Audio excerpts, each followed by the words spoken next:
情报跟谁喽？你是说了你啊？说了个是钱了么嘞？蛮你那你说了那这个来1800度说了那正看。你说了不可看喽？你看你地点谁了？1800度说那这个 phone number 那个啦么？你说了不可看喽？我一般听入去啊，蛮你啊。可以现在这个什么？Sampai karot ini mo kan tingting yung all daw. Ini tu lungai kan ni mo. Ingat niya mun sang hin sui de isele. Ano makaya tu kan ni le. Mun sang ngaten sui de isela. Kuai ni ya tu kan tinghi milo zai ruk sak to lo daw. Anh ting à ting dây nằm kan ni lo wa.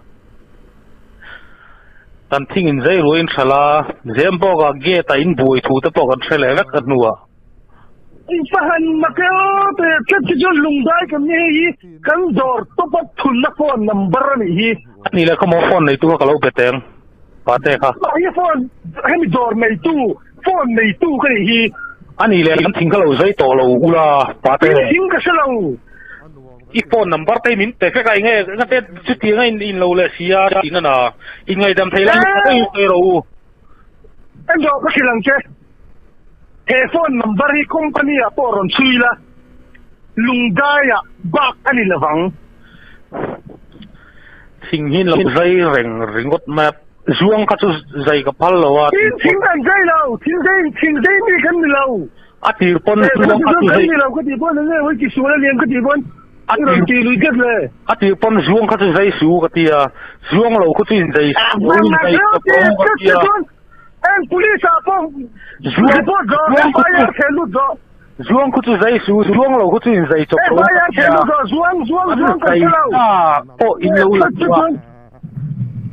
kamu muchak te ka du mi lo ni ti da ni du lo som sari mala king zai kan ni lo ani ni tina thingin zai lo in benga thingin zai le ni ti thina dor kan na khai dor una ma in dom na zong in chen in te pa kan non en zaka an ho ton ti chowa khoi ven ngai nya nang ma hi sampai karot sampai lam pang kan ni lo lungdai ni hi ega ten ni lo ri soi mai le Pagbo magtipid tumay, kaman siya plate. Zo! Ingat niya. Hello? Hello? Hello?